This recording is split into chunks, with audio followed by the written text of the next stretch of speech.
Hi, guys. Welcome to Alive, my search for the best ways to live. Our guest for today is a political scientist and a policy advisor and author as well. In fact, he wrote the book which I read, The Rise of Duterte, The Populist Revolt Against the Elite or Elite Democracy. It's Richard Heydarian. Hi, Richard. Kamusta po? It's a pleasure to join you, Jiggy, and friends and folks in Cebu. Been a while. Thank you so much for doing this, Richard. It is always a pleasure to talk to somebody like you. I've been looking for a political scientist. Finally, we got one, and it's one of the best, if not the best, here in the country. Richard, tell me, first and foremost, how did you get into politics? How did you become a political scientist and got so interested in politics? What happened, man? I think when kids were watching Mickey Mouse and stuff like that, I was the one watching how South Korea was developing into becoming a dynamic economy. You know, from the age of 7, 8-year-old, I was already discussing with relatives, my mom's colleagues, among others, globalization. So this has been a lifetime passion and obsession. So it was just natural. Although initially in college, my admission was electrical engineering. Wow, okay. Course, but my parents wanted me to go to dentistry because my sister is a dentist, my dad is medical background. But I didn't like the UP Manila kind of a dental, school world. It was a bit depressing. So I eventually settled on political science in UP Diliman. So from there on, essentially the rest is history. So I took political science in UP Diliman, then I took graduate school there, then did some graduate training abroad, then started teaching first at Ateneo back in 2013. And then I went to LaSalle afterwards. So I was a full-time professor in LaSalle. And then it was during this time that I also started writing blogs for Huffington Post. So 2012, 2013, you can see some of my blogs there. I was already writing on this issue. It got a little bit of traction. So I was getting some interviews abroad, but slowly napansin din ako ng mga locals, ANC, ABS-CBN. So 2014, 2013 pa lang I was doing interviews. And one of the areas I was focusing on was South China Sea. So yung isang book ko is Asia's New Battlefield. 2015 lumabas. That was already on South China Sea. It's very detailed, 350 pages, all angles of it, all countries involved, one way or another. But in 2015, as we headed towards the presidential elections, parang napansin ko, things are getting interesting domestically because I was never really interested in domestic politics. Wow, okay. I was really a kind of an international politics guy, did some geopolitics. Yeah, geopolitics, international law, things like that. Those were the things that interested. What was it about politics at 7 years old that you got intrigued about? I mean, come on, man. Everybody's playing, sand and Lego sets and all that stuff. Why politics? What was it about it? Well, my dad made me listen to BBC radio, very young, 6, 7-year-old. I think he wanted just to improve my English or something like that. But in the process, I got obsessed with the thing. And, I remember back in, teenage years, I was watching BBC, CNN, all of these channels. And I said, I'm going to be there one day, right? And that's exactly what I did in the past 10 years. So practically every channel, every people, Farid Zakaria, GPS, CNN, Christian Amanpour, all of them have invited me. And of course, I also started writing. I was not much of a writer. I was a debater in UP Diliman. So I was competitive debater for 2 years at least with UP Diliman, internationally, locally. But I discovered writing towards my graduate years, no? Kasi hindi ka makapag-graduate kung hindi ka marunong magsulat. No? So I had to a little bit tone down just talking and started writing. Then I got obsessed about writing. And since then, I've been writing columns for Philippine Daily Inquirer. I wrote for New York Times. I wrote for Washington Post, The Guardian, essentially everything you can imagine. And I think there are not many people from our region, not only Philippines, who have done that, right? Yeah, absolutely, man. And by the way, my apologies. I should have called you Professor Richard Heydarian. Sorry, no, Professor. No, not at all. Please just call me Richard. So in my case, makapal ang mukha ako. So I just pitched right and left, and my writings got cleared, and I just kept on writing books here and there. And I have a very diverse background. I spent time in different regions of the world. So that really made me excited about global politics, not just politics. Gulf War. I was like, what? 8, 7-year-old. I was like, okay. I was actually no, I was like 5-year-old or something like that. I was already analyzing the Gulf War, etc. So this is really something in me. So my parents are, when they look at me today, they say absolutely no surprise. I mean, this is what it was supposed to be from a young age. It is kind of peculiar because here in our culture, at least from the people that are around me and people that I know, my relatives and friends and all of that stuff, they say that the things that you don't talk about in the dining table is religion and politics. That people, it's a very divisive issue and all of that stuff. And yet you gravitated to politics. Did you like the healthy and animated conversations that you have in the dining table while you were having dinner with the family, with your friends and all of that stuff? Did you not feel this kind of a divisive conversation that we're having? Maybe I shouldn't talk about this and all of that. So you didn't feel the kind of conversations that you'd be having if you got into it? Well, that's the reason I ended up in the university and academia, right? And journalism, because that's our job, right? To get the discussion going, to get as much engagement as possible. But with the family, of course, at some point it was a challenge. I didn't discuss Marcos that much back in the days. I'm from Baguio. My mom is Ilocano. So you can imagine how Marcos could be a very divisive issue, especially if you criticize Marcos, right? So I didn't raise that. But, on issues like our relations with US, China, I had discussions. And, there were some relatives who were not very happy with some of my views because it went against the grain. But, eventually they got to realize, this guy knows his stuff. So, they eventually got to appreciate what I was doing. But I think there's a way to do it. There's a way to do it. You have to, first of all, you don't have to come in judgmental to kind of make everyone look like they're dumb and you're smart. So don't play, I'm so smart, I'm better than all of you. That's very important. The second one is try to listen. And I think there's the so-called Socratic Method. So if you're familiar with Socrates, what he would do, he'll go to the Agora in the middle of Athens and essentially troll everyone, right? And he will troll people in a very, very interesting way. So he'll just say, what do you think about gods? Or what do you think about our culture? So he'll just use his argument against you by keep on asking questions, right? So he doesn't tell you you're wrong. He makes you realize you're wrong. Like, so you end up saying, my point ka. So I think that's one thing I learned over time. It's never good to tell people they're wrong or to impose your views on them. It's trying to use their own logic against themselves if they're not making sense, or you fundamentally accept that an issue can be seen from 2 or 3 different angles. So I'm a very pluralistic guy. I may think I'm smarter than most people or all people. That doesn't matter. I also accept that people have different perspectives on certain issues because it's a matter of conviction, it's a matter of faith, right? And it's a matter of emotional connection. So it took some time, but I learned that. But I think a lot of people also saw me, like, well, they caught me on CNN or BBC and all. They say, okay, maybe this guy's an expert. He knows his stuff. So it also took some time, but I think some people also began to appreciate and respect my points of view. But yeah, just to be honest, discussing politics is not the number one preference of the Filipino people, right? So I completely understand it, but someone has to do it because if no one intelligently discusses it, then we're going to have very dumb discussions of politics. Exactly. And that's what's happening right now. We're having really dumb discussions about politics. If you see that a lot, especially in social media. So you're saying there's a right way to do it, the Socratic method. That is kind of a complicated, and you need to go to school for you to be able to have a Socratic discussion, right? And the way they discuss politics, especially on social media, is quite trite. I mean, there's just like bursts of words and stuff, and then they want to be able to say what they want to say in a few sentences and all of that. So how do you get that going especially on this kind of platform, social media, Facebook, Instagram, and I started my Facebook 2012, 2013, so I'm relatively late to some of this. I didn't have time for this stuff before and I didn't see the point, but I realized, especially yung papunta ng 2016 elections, na kailangan mo talaga magkaroon ng social media presence. And once I saw trolls going after me, I realized I have to have a response. So I opened my page, I have my Twitter account. So, I have hundreds of thousands of followers online. And I realized online, you do it differently, right? Yeah. I think online, especially as a Philippine political culture, you cannot come off as very academic or very, verbose and all of that. So I joke around. I mean, a good friend of mine, Lord De Vera, kind of taught me a thing or two, right? Which is sometimes humor is the best way, I mean, if they're just going to insult you and all of that, don't take them seriously, because if you take them seriously, it's a bait, right? So if they insult me, I just joke back. Parang, sorry na lang, mas pogi ka. Mga ganun, like, diba? If they make comments about your looks or they go below the belt. So you have to develop humor. Dapat sport ka, right? And sometimes if they go really crazy, you just block them, right? But as much as possible, you try to engage, you try to be assertive. And then now recently I started doing FBI Live. Some of them got hundreds of thousands of views. And my sense is people want to see spontaneity. Gusto nila real talk. Gusto nila, absolutely, hindi nila lecturean mo lang sila. Gusto nila hindi gumagamit ka ng jargon.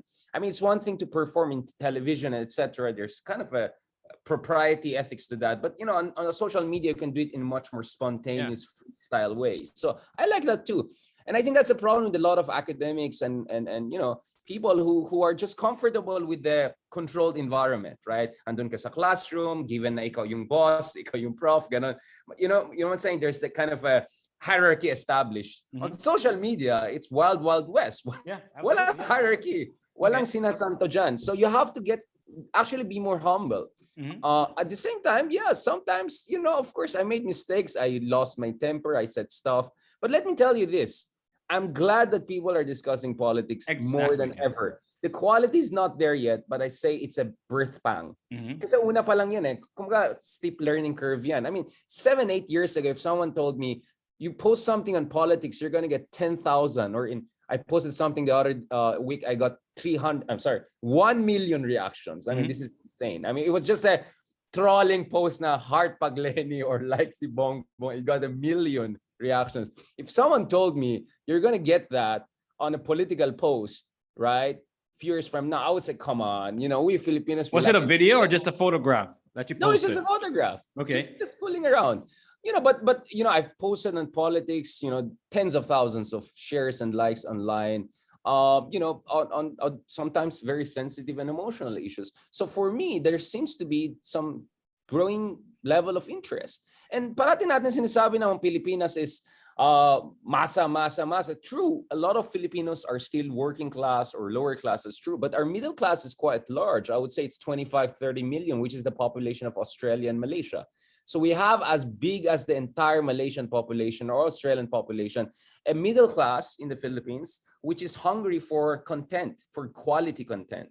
And, Richard, I'm curious because you're talking about the right way to discuss things, and the way to do it, you said, is humor, right? And there's also another way of doing it. You said the Socratic Method. But the platform that is social media, that is Facebook, is not helping, right? Because I think the way that you engage in this platform is totally and completely different, especially like you, an academic. Doesn't that frustrate you sometimes? And the way they're having their discussions are exactly not the way you want them to. And the saying, you don't argue with idiots because they're very good at it. So how do you get your point across with this platform? Jiggy, ang basa ko dito is one reason we have seen this phenomenon of bloggers, right? This know nothing people who out of nowhere suddenly having 1 million followers. We don't know how real this is, but having a lot of traction. It's because they're more relatable, right? It's because they're willing to engage people. It's because they're more transparent. So for me, that was a lesson to learn, because if you're just going to get frustrated and say, dapat sumunod kayo sa standard namin, right, as academics, etc., you're not going to get anywhere. You're not going to get anywhere.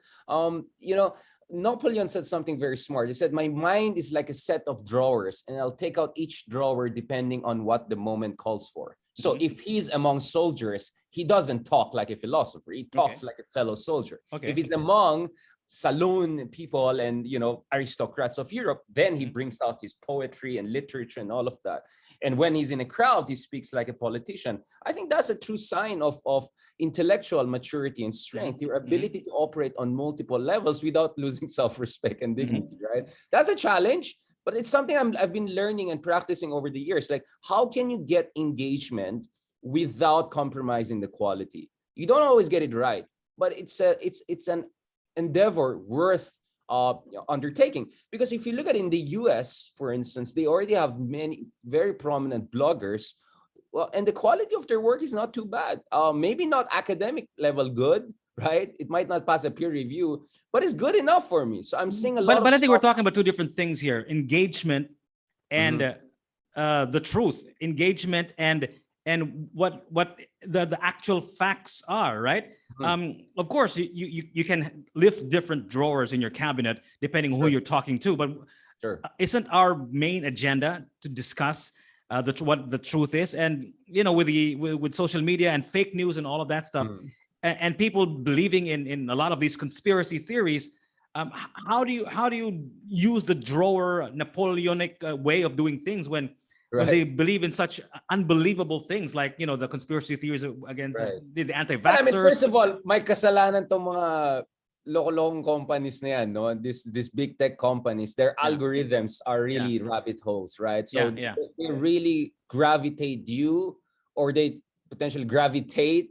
a kind of people or not Push really you, looking for nudge you, well-researched right? stuff, right? Yung mga YouTube University, Facebook University, mga ganun stuff. So there's a problem with algorithm and all. And I think our good friends, people like Maria Ressa, have been raising this for quite some time. We also have a problem of troll farms, which are like call centers during night and then troll farms during day. So negosyo po yan, business yan. So something has to be done with that. There has to be some regulatory response. So let's not forget, there is a culpability on the part of Facebook, these big tech companies and governments to come up with proper regulations to make sure na hindi bara-bara and anything goes. Because the reality is that there was a study by MIT that showed on Twitter alone, lies travel 4 to 6 times faster than truth. Because lies are just, by nature, lies are more exciting, right? Scintillating and sensational. So obviously something has to be done. You have to have some rules of the game, right? Independent heavyweight versus lightweight, right? So you have to have some weight division, some basic rules of fighting, right? So that has to be done. And unfortunately, it hasn't been moving as fast, but it's moving in a certain direction. And let's see. Kaya nga nag-rebrand ng Facebook kasi they got a lot of bashing on the failures they have had. But in fairness, like you mentioned Maria Ressa earlier, and she was the one who first blew the horn about how the Russians were using the Philippines as a practice ground, right? Or something like that for the United States.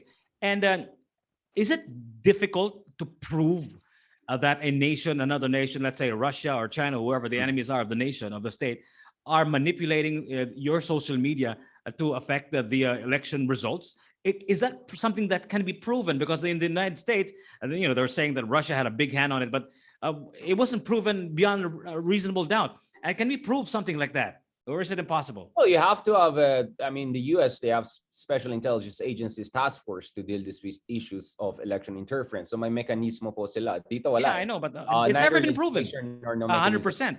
But last year, we saw Facebook flagging yung mga inauthentic coordinated behavior online, including some China-based Facebook pages, which were pushing for a kind of a you know who, right? Tandem in the upcoming election. So they were flagged already by Facebook security team, and this came out, and I wrote a piece on that for Nikkei Asia, among others, on Chinese sharp power. So there are ways to find out. I don't know which one they were pushing. Which tandem were they pushing for? Duterte and Sara Duterte and Sara and Bongbong. Sara, and that's the father. Okay. So remember, China was pushing 2020 pa. Wala, Bongbong was not yet in that, you know, hindi pa sure yung plans ni Bongbong nun, diba? Okay, so China was pushing that. Based on yung na-flag ng Facebook. Okay. There was China-based Facebook pages, I think around 100 of them or something like that, which are pushing for Sara Duterte and also pushing for Chinese version of South China Sea disputes, which is their own blah blah blah, right? So na flag na yan ng Facebook. So there are many ways to know it. Private sector can contribute, but also intelligence agencies, among others, our allies can others can help this. But at the same time, I don't buy this argument that social media made Duterte win. There are many factors that contributed to that. That's why I wrote a book on that issue, because if it's just a Facebook thing, this is where I don't agree with some of our journalist friends. They're reducing it too much because that's the only thing they understand, right? But the reality is that political upheavals happen because many factors come together. The stars align for Duterte to win. For instance, if Poe and Mauro did not split the vote of liberal opposition, I mean, together they got more than 19 million votes. That's 3 million votes more than Duterte. If they got one candidate and solidified behind, Duterte would not have become the president. He only got 39% of the votes. If Binay did not implode during the debates, he was already #1 in January surveys in Pulse Asia. If he didn't implode in the debates, Binay could have become the president of the country. So there are many factors, contingent factors, that contribute to the rise of Duterte, not to mention the failures of different liberal administrations, the crazy traffic in Manila and there in Cebu. So there was not much for people to be excited about continuity. People want to change, and Duterte just happened to be so good in trolling everyone. But Richard, I think it's crucial to know that you cannot explain the rise of Duterte without explaining the rise of populism, not just here in the Philippines, but all over the world. Can you give us a wider view on the rise of populism, the rise of the strong man like Duterte, that is not just happening here in the Philippines, but all over the world? Maybe you can give us a global perspective, Professor. Yeah, I mean, first of all, populism is nothing new in the Philippines, right? Magsaysay pa lang, meron na tayong first version of modern populism in the Philippines, right? And then, of course, we had ERAP, we had Binay. In fact, in the 2016 elections, Duterte was not the only populist. Binay was also populist. Diba? Yung ganito kami sa Makati, pag ako nanalo, the idea was everyone will get subsidy and welfare and etc., right? Even Grace Po, of course, Grace Po is on the FPJ po name, right? And FPJ had this populist appeal. So populism has many varieties and many manifestations, and it's nothing new in the Philippines. What Duterte brought into the picture is a kind of a right-wing strongman version of populism, which is much more similar to what we see in Brazil with Jair Bolsonaro, with Trump, with Narendra Modi in India. So yeah, medyo coterminous mga yan. Sabay-sabay sila nag-rise sa 2016. So, that's was it by coincidence that they rose together, the populist presidents? What is going on geopolitically, Professor, that made that happen here in the Philippines as well? What do you think? What factor made the populists rise at this day and age, at this time? I think, first of all, there's democratic decay all over the world. There's a declining confidence in democratic institutions, which is completely understandable. I mean, we're in a very complicated world. We have climate change, technological disruption, globalization. These are making it very difficult for democratic governments to deliver on their promises, no? Kasi limitado yung capacities of government. And then, of course, we have also had, crooked or not very honest people who fight for liberalism. Now, of course, they called Hillary crooked Hillary. Like, I'm not saying she's crooked, but I'm saying like people like Hillary Clinton kind of gave a bad image to liberal Democrats, right? So that made it very easy for people like Trump, to come in and say, I'm something different. In the case of the Philippines, of course, we didn't have much of an exciting successor to President Aquino, right? And President Aquino was not essentially shorn of imperfections and problems and PR, mayhems during his time. So I think that also provided some room for someone like someone like Duterte to come in. So each of them can be explained in their local context, but the reality is that they kind of feed off on each other, right? This idea that, who knows Brexit is possible, and then boom, Brexit happened. And then who knows Duterte is possible, boom, happened. After that, it kind of became normalized. I was in New York in Times Square when Trump won. So I was like, oh my God, welcome to our world, right? But no surprise, right? Pero nakakaya kayo kasi first world kayo, you still fall for this stuff, right? At least we have an excuse. And, but anyways, no, my thing is that they are interconnected, but at the same time, they're also manifestations, symptoms of more fundamental problems in democratic politics. Just your traditional politicians are not appealing to people. That's why it's very important for Democrats, for liberals to reinvent themselves. And we saw that happening in the US to a certain degree. Kaya natalo si Trump, not to mention napaka-incompetent to mga populists. So Bolsonaro will almost certainly lose next year in Brazil. And Duterte, medyo, his numbers are on downhill spaghetti pababa. So, that's why I don't think Sara will run. There's just no momentum on their side. But one populist may go down, another populist may rise, right? Or someone similar to them rise. So, in the case of the Philippines, not necessarily populist a la Duterte, but kind of a strongman image populism in someone like Bongbong Marcos could be the next one in the picture. But if the Duterte times also show the incompetence of populists, it could also give a chance for a refurbished, rebranded version of liberals to also come in the picture. Then you also have what I call polite populist, or kind of a neo-era populist, people like Isko Moreno. Isko Moreno is clearly a kind of a, it's kind of like an era times Macron, right? So it's like there's definitely the era looks of Macron and the political skills of era. Look at Macron. Like, what was his positioning? I'm not establishment and all. Like, I'm very centrist, right? Kind of healing president, exactly what Isko has been saying. Then young, then medyo technocratic, etc. Although of course he came from establishment too, but he was very good in positioning himself outside the existing parties and camps. Isko is doing very similar thing. At the same time, obviously, there's that kind of era imprint Manila politics that Isko carries, but of course, an improved version. So we also have rise of that. Not to mention, we also have the rise of alternative populists. I would say people like Jacinda Ardern of New Zealand, the prime minister in the president in Slovakia, an environmentalist lawyer, rockstar with leather jacket. I think first woman president in Slovakia. The environmentalist prime minister, very young in Iceland, for instance. Justin Trudeau, even to a certain degree, I could argue these are alternative populists. So let's define it, because populism happens on three levels, right? When you say populist, the first thing comes to your mind is their style, right? Which is, different sila magsalita, minsan magaspang, diba? Or minsan nagpalamura, no? But that's intentional.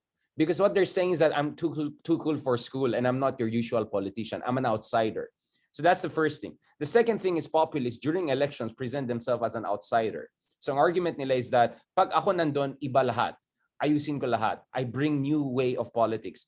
So they position themselves as a kind of an anti-establishment candidate or a figure, right? Macron did that. Trudeau did that event, right? So all of them. But the third level is the most important one. Once you're in power, are you going to do really crazy radical policies? Well, Duterte ticks all of that, right? So he ticks the rhetoric, nagmumura. He ticks yung anti-establishment na mobilization na ginawa niya sa elections. Boom. And then, sabi niya, magkaka-drug war, may mga mamamatay na marami. Well, that's exactly what happened over the past 5 years, right? So I call Duterte a consummate populist. Like, he ticks all the boxes. But there are some people who are only populists in terms of rhetoric and to a certain degree during elections, but actually once they're in power, their policies are more centrist. Mostly Macron. That's everybody. That's all the politicians. Yeah, exactly. So I think populism as a style is the only game in town. Yeah, but of course, populism as policy, not necessarily. So labanan ito ng varieties of populists. Kumbaga, if I'm going to use an example that everyone can relate to, parallel rather, it's like COVID-19, right? May mutations ran, right? Some mutations are deadlier, some mutations are not deadly and they become endemic.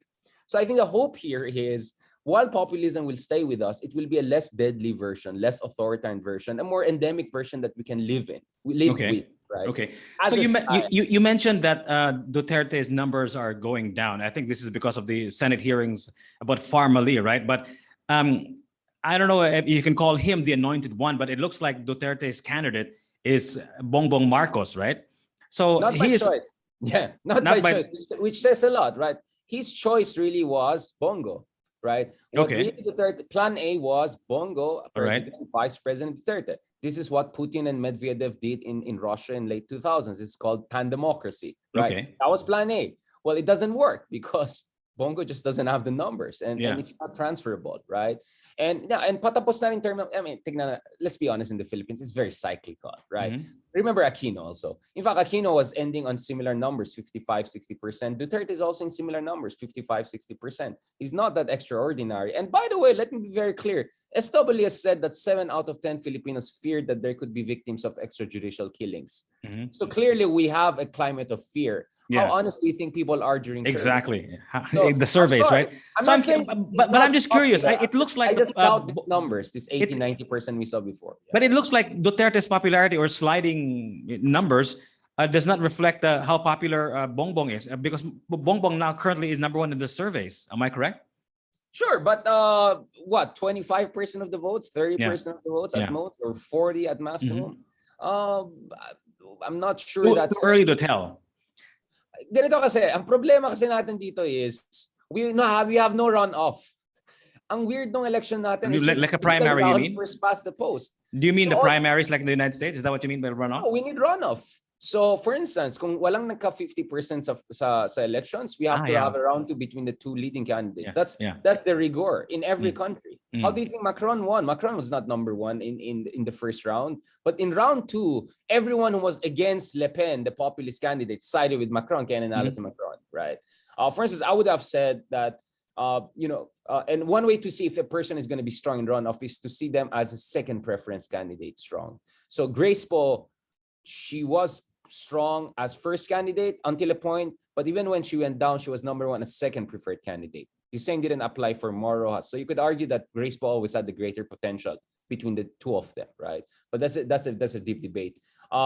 In this elections, it seems Bongo is doing well both as first and second preference candidate. So I think even if it goes to runoff, he might do well, right? While Duterte was not. Like Duterte had like solid 16 million, but if it goes to runoff, baka hindi na dadagdag masyado yan, diba? But Poe could have pushed it to 20, 25 million probably or something like that. That sounds like a brilliant idea. Why haven't we adopted that yet, Professor? I have no idea. Let me tell you this, because some people say Richard criticize Duterte. Do not forget, President Duterte has a copy of my book, and I've been in touch with the cabinet members in this administration for quite some time, precisely because I was also very critical of what came before. Not specifically person, but the system that came before. Tignan natin yung 1987 Constitution. Ang daming problema dyan, right? I don't know which geniuses made it. God bless their soul. Some of my friends were involved in that. God bless their soul. But seriously, man, this is 1987. Ang dami yung pwedeng tignan. Maybe these were a bunch of lawyers who had no idea about politics and, I mean, bureaucracy, you know, how bureaucracies and mechanics of power operate. I mean, for instance, why do we have a single term 6 years? That's too long for a bad president, too short for a good president. I think 4 years makes more sense, right? Because you have an incentive to perform well para ma-re-elect ka. At kung I'm sorry, if wala kang kwenta, then alis ka na after 4 years. Gago's good too. Right? But dito 6 years, ang tagal eh. Tagal, Yeah, lalo kung sabog yung president mo, di ba? Yun ang problema. Remember, ERAP was not kicked out constitutionally. It was backed by AFP and people power protest. That was extra constitutional. So, alangan naman mag-EDSA tayo every 10 years kung ayaw nating president. That's not the way to go, right? Okay, speaking of EDSA, let me backtrack a little bit, Professor. The popularity of Bongbong Marcos to some people is extraordinary.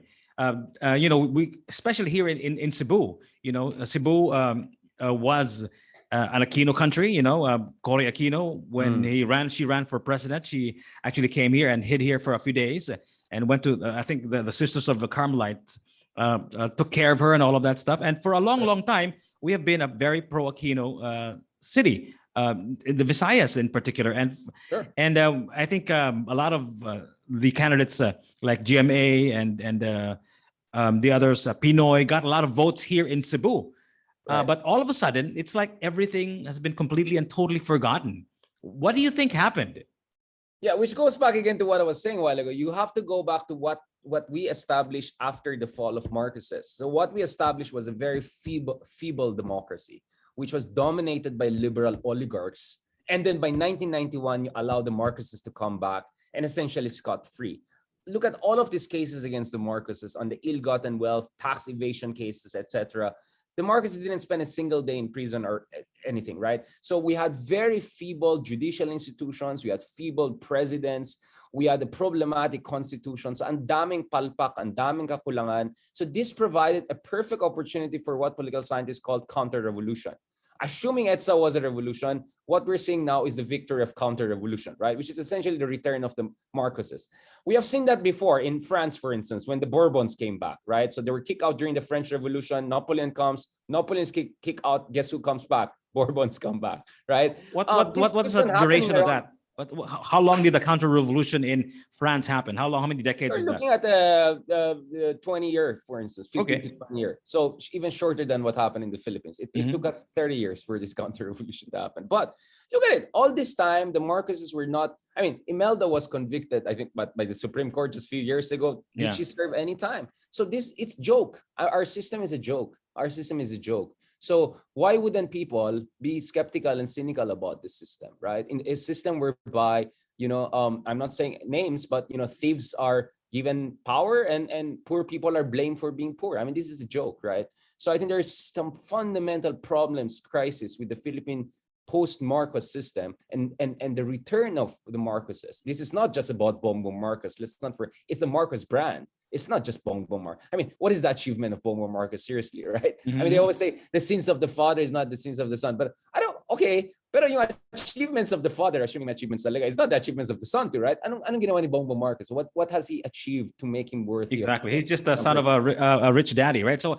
I mean, in fairness to President Duterte, he did something in Davao. I'll give that to him, right? I may not agree with a lot of things he did, but he really transformed Davao in the 90s and 2000s. What did Bongbong do in Ilocos Norte, right? I mean, so which begs the question that needs to be asked is, what you mentioned the Marcos brand of politics. What is that? What do you mean by Marcos brand?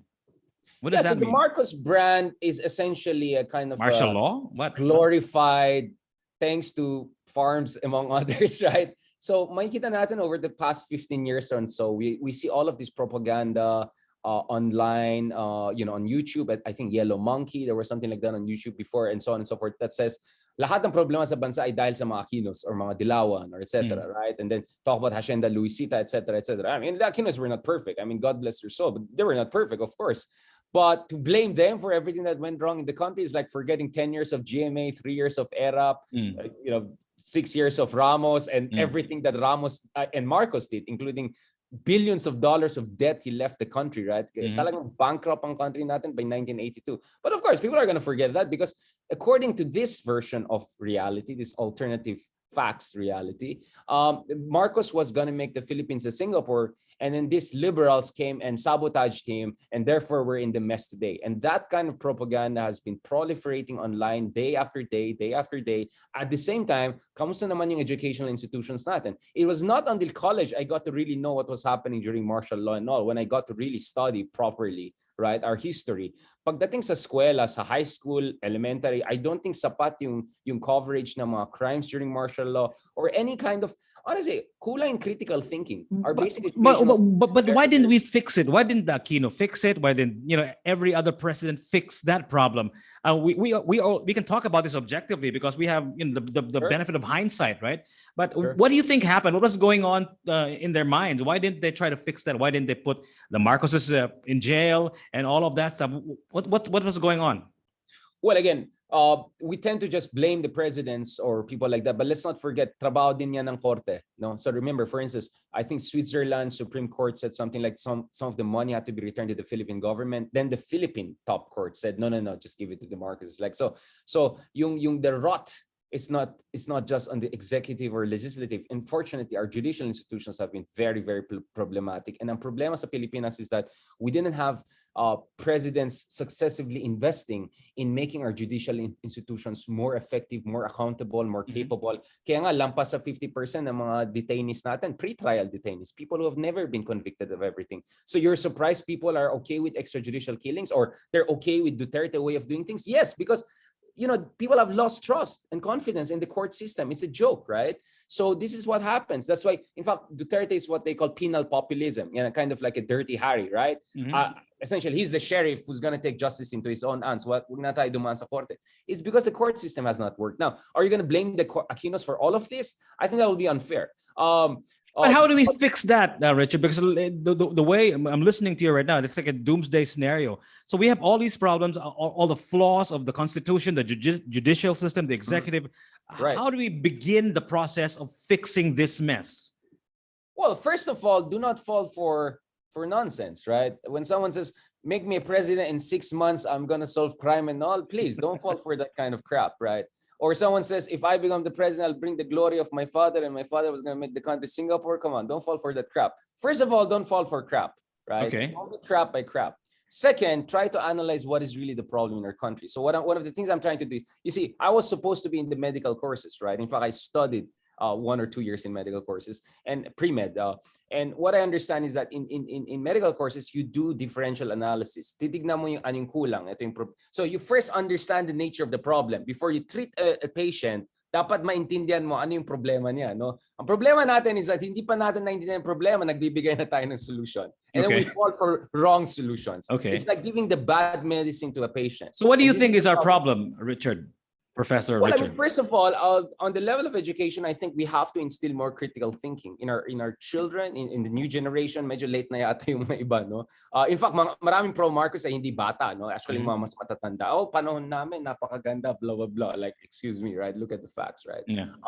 So it's not the youth who supposedly don't know anything. But sure, the youth have to be inculcated with more critical thinking. Second, the liberals themselves have to get their act together, because they're giving a bad name to liberalism. They have to put more competent, compassionate. When you say the liberals, do you mean the Liberal Party or do you mean liberalism? Primarily the Liberal Party, but also people associated with the whole liberal brand. I think we have to put people who are brave, who are conscientious, who are compassionate, who can reach out to people, like real leaders, right? You have to put people like that. I mean, again, we're not the only country who has been in this kind of mess, right? I mean, the Germans were in even worse situations 70 years ago. The Americans too, of course, absolutely, right? American Civil War. I mean, the Japanese major. I mean, I can give you. I mean, most successful countries you see today, they went through hell before they reach where they are. They didn't get there like that by magic. Hindi. Naghirap sila. So we have to learn our lessons from them, probably. Like, how did they get there, and the right lessons. Now, going back to this issue, we have to really fix our educational institutions, inculcate critical thinking, so that people don't fall for crap online and crap coming out of the mouth of some of the politicians. The second thing is we have to really invest in our judicial institutions, better salaries for courts. At the same time, we have to have, mala Singapore, zero tolerance for corruption. If a certain politicians or figure has been, convicted of corruption, dapat out talaga.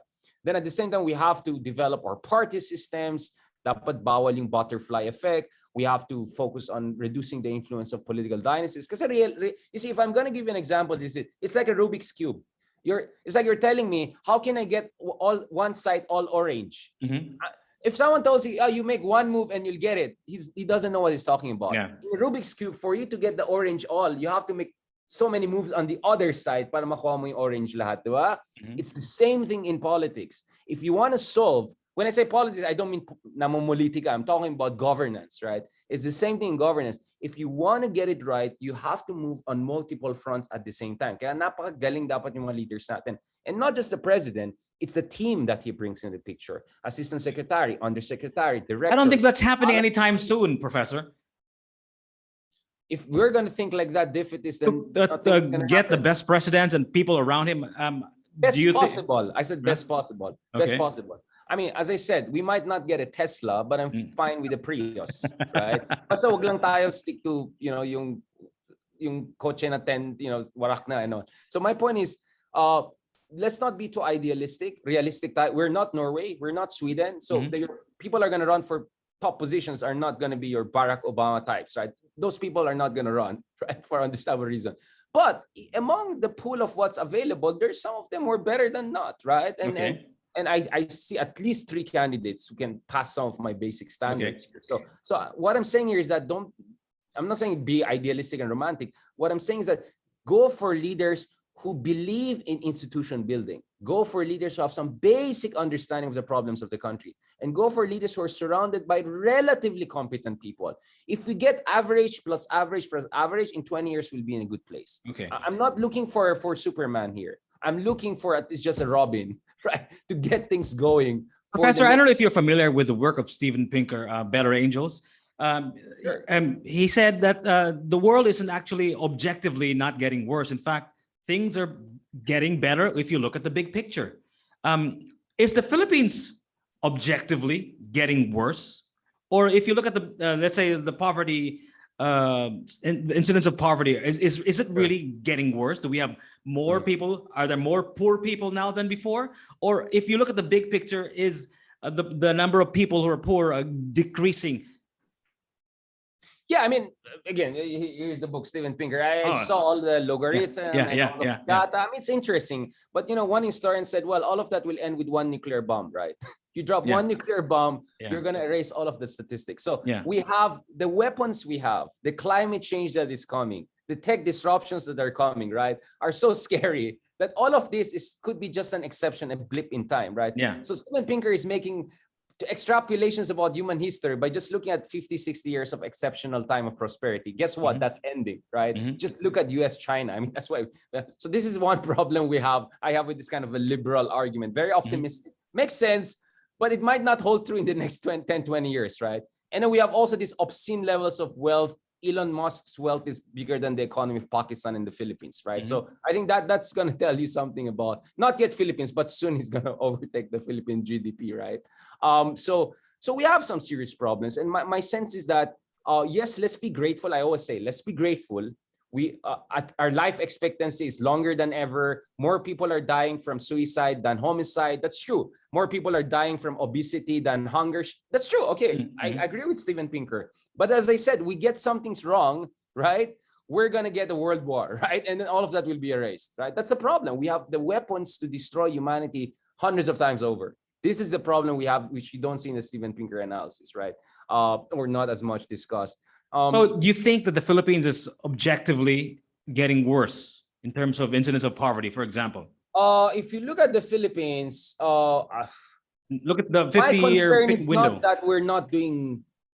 Okay, ganito. I think in the past 12 years, we have been moving in the right direction. If you look at the average growth rate of the Philippines, right? So 2013, not under Duterte, but under Aquino, we were called rising tiger of Asia. Not also because of Aquino, because Arroyo also did some good macroeconomic reforms. So in fairness, no? So we have some good continuities on macroeconomic reforms. Infrastructure under Duterte, we have some improvements. Hindi pa yung mga big ticket, pero sa mga probinsya nakita ko maraming mga projects na nangyari. That's good.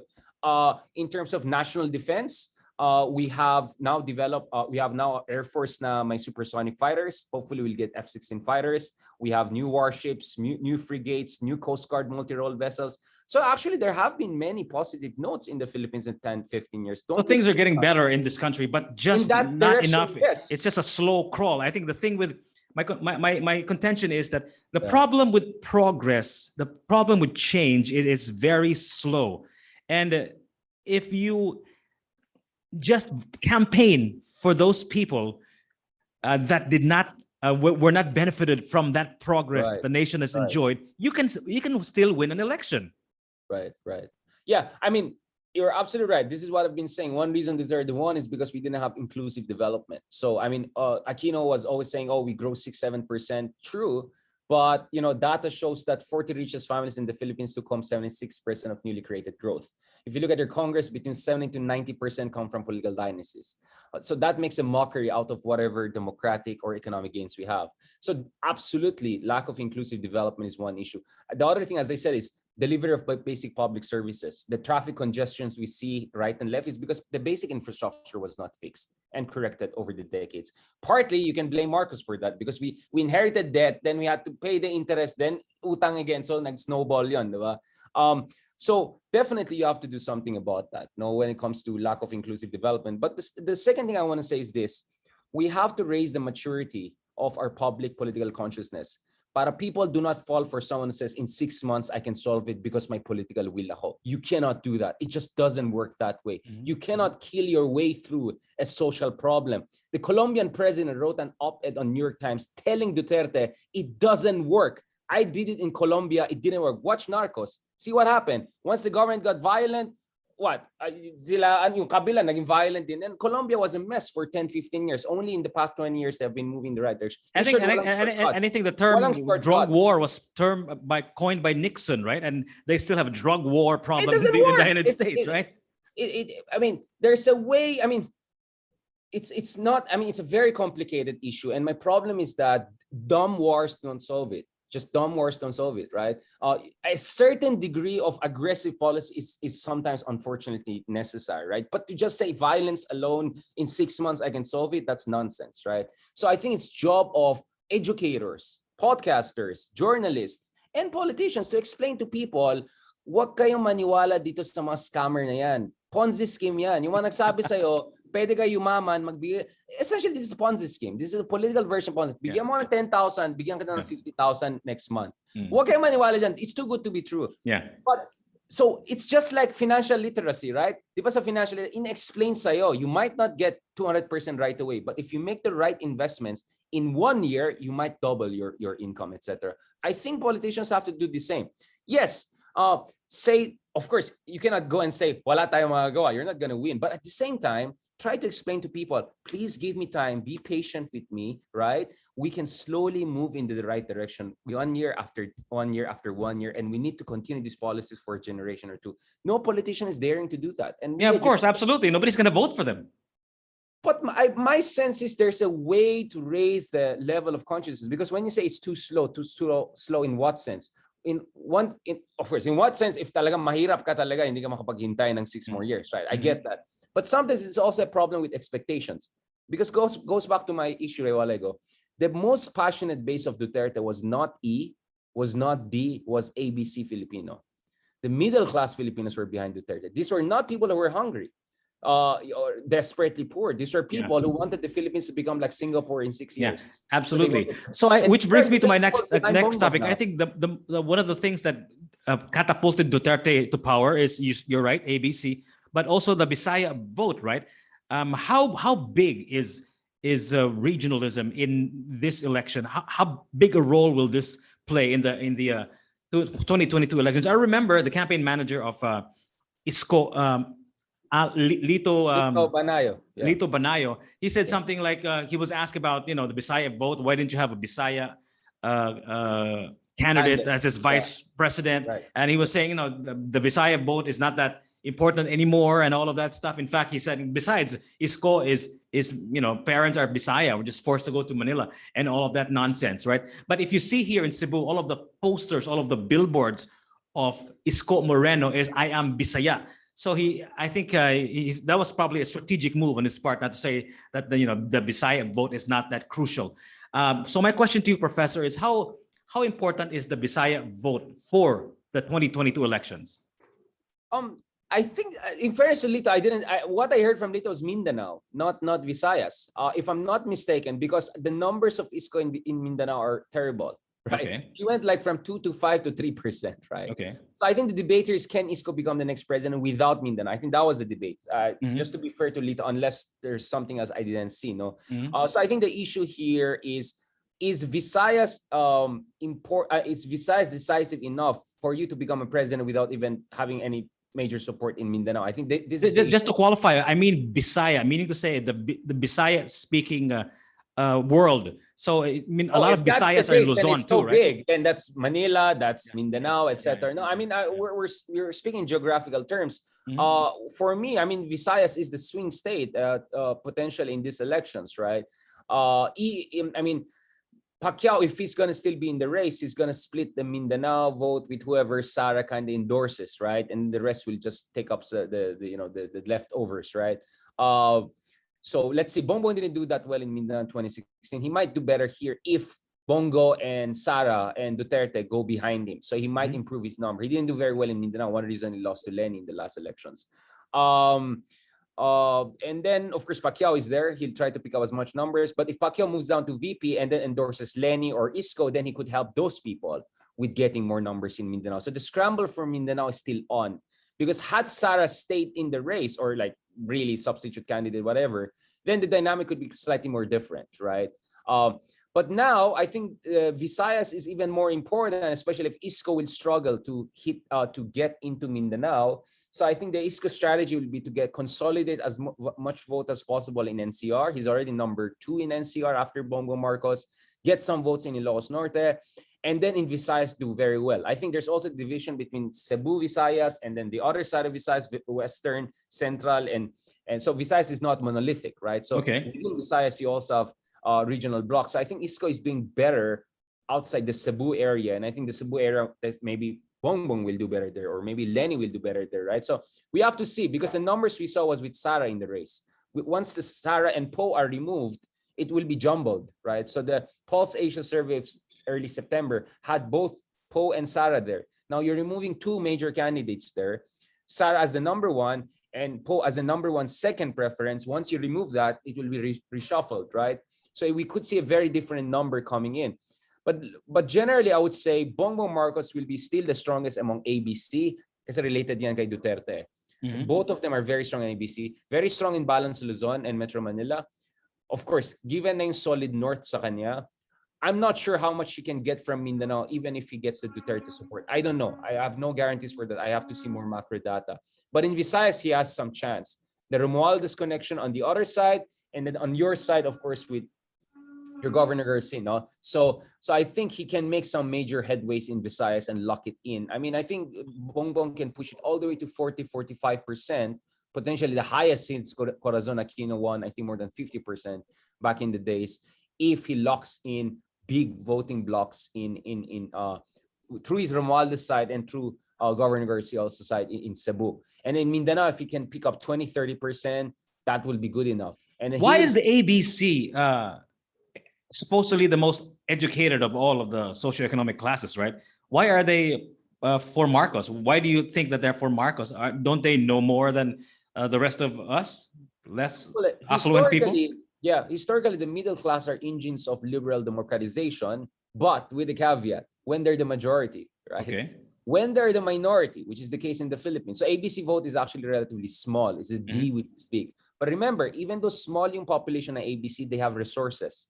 They have communicative competence, to use the Habermas terms. So they have disproportionate influence on the discourse in elections. And remember, because they have this, so I call them the locomotive demographic. Even though maliit yung population nila, if they're excited about the candidate, they can go to the barangays and give materials, excite people, and influence the other demographics and all of that, right? So wag mo underestimate yung ABC dahil maliit yung population, like 10-15% lang, diba?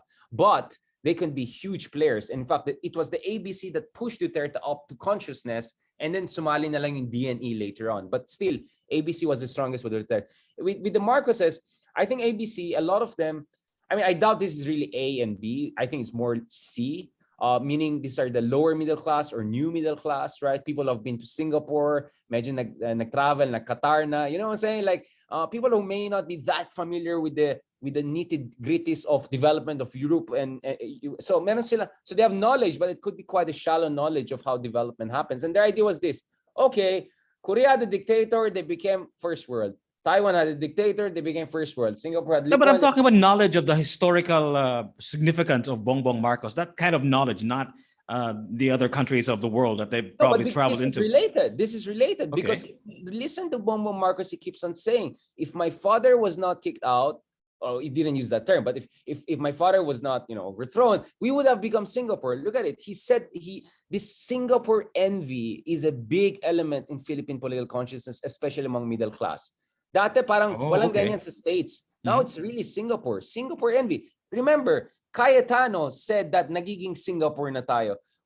What does Singapore represent? Authoritarian politics, liberal progressive economics, right? If you look at Duterte, authoritarian politics, but his economics is more liberal, right? Bongbong Marcos, more or less the same, right? So when you say Singapore, it's not just the city-state, it's what it represents. And I think that Singapore brand... So that's why it's the middle class that love so that the middle Singapore class, idea. yung mga nakakapuntang Singapore, yeah, okay. nakapag-travel, yung nainggit na nangyari sa Singapore, they're saying why we don't have that. We need someone like Lee Kuan Yew. And the closest they can think about is someone like Marcos. And Bongbong Marcos just happens to be Ferdinand Marcos. Can Bongbong Marcos deliver Singapore to us? Singapore is not even a country, it's a city-state. I mean, sorry, it's a very complicated, that's what I'm saying, like this is ignorance of the dynamics in Singapore, right? Bongbong Marcos, again, Bongbong Marcos, unlike Duterte, has some basic understanding of economics, in fairness to him. I know that when I worked in the Philippine legislature before, I remember he was a senator and congressman before, he knows a thing or two, although hindi siya nag-graduate. So some would say he's a bum. But I mean, he's not like his father. His father's brilliant, right? Not the most brilliant. I'm not that impressed with Ferdinand Marcos. But sorry, mayabang kami mga Ilocano. We have so many brilliant people. Like Ferdinand Marcos was just one of them, right? I can name you so many other brilliant Ilocanos, right? The Luna brothers, right? I mean, we have geniuses in the Ilocano. I'm sorry to sound tribalistic, but if people think that Ilocanos just worship Marcos, let's not forget we have many other great Ilocanos in history, right? That we can, Gabriela Silang and so on. Wait. So if Marcos was so brilliant, what happened? No, he was not so. He was brilliant compared to his son and all of that, but he was not that brilliant. I mean, first of all, a lot of the claims he made about medals and all of that, alam natin, fraud. That's bullshit. But what made him brilliant? I mean, I'm curious. Maybe because he was a savvy politician. Okay. He knew how to play the law. So. And he had discipline, unlike Duterte, right? To be a dictator, you need to be disciplined and strategic. Kasi planado ka dapat, hindi pwedeng bara-bara. So I don't think Duterte was ever competent enough to be really a dictator. So no, I don't think Duterte is a dictator. He's more like an Oriental despot. But going back to Marcos, but many things went wrong with Marcos. I think first of all, the problem with Marcos was he inherited a very weak state, unlike other dictators like Park Chung-hee and Kuomintang in Taiwan. Because those people could order essentially their oligarchs to become Samsung, LG, etc. we have today. Remember, Samsung and LG, they were owned by oligarchs of Korea who were just like our Hechancheros. He had 20 years to make it a strong state. Why couldn't he make it a strong state? Yeah, of course. I'm saying so first of all, he didn't have a strong state to begin with, right? So obviously you have to look. So obviously his focus should have been to strengthen Philippine state institutions, capacity building, bureaucracy, rule of law, etc. Well, he didn't do that, right? The second thing is that not so brilliant. Yeah, not so brilliant for himself, but not for the countries, perhaps. Number two, what he did was this: he kicked out the old oligarchs, the Lopezes, Osmeña, whatever you want to call them. But then what did he do? He replaced them with his own oligarchs, right? Coango, Benedicto, etc. Right? So that's the second problem he made, right? So first of all, he didn't appreciate the fact that you have to really build Philippine state institutions. Second, he created his own parallel oligarchs, and some would say they were even more vicious than the old oligarchs. And we see parallels of that today, di ba? May mga new oligarchs din ang parang surprise, surprise. Third, the problem with the Marcos regime was it was just absolutely corrupt. I mean, it was just embarrassingly corrupt. Now, you don't want to believe me? It's okay. Read Lee Kuan Yew. Lee Kuan Yew Okay. said, this guy was so corrupt, I didn't want to lend him a penny, right? Like, if he comes, like, wag niyong lapitan mga yan. Di ba Okay, mali his son is running for president of the Republic of the Philippines. Should we be scared? Let me finish on that. And then number 4, when it comes to Marcos, because this is important. Okay, when it comes to Marcos, may wrong timing din, yung martial law niya. Within few years of martial law, may oil crisis, right? So that didn't help the situation, right? So medyo nagsunod-sunod yan. And then number 5, well, he got sick, right? Yeah. Towards late 1970s, he was not. This is the problem. Even if you put supposedly a brilliant guy on top, if he's not well or he goes crazy, you're stuck with the guy. So we were stuck with the half-functioning Marcos from late 1970s all the way to 1986. No, we couldn't get rid of him. He was there. So what happened? Essentially, Imelda and Enrile were running the show as different factions. And you can explain the EDSA as a factional war. When Enrile went against Imelda, sided with EDSA, etc., etc. So this is what I'm saying. The lesson there is this.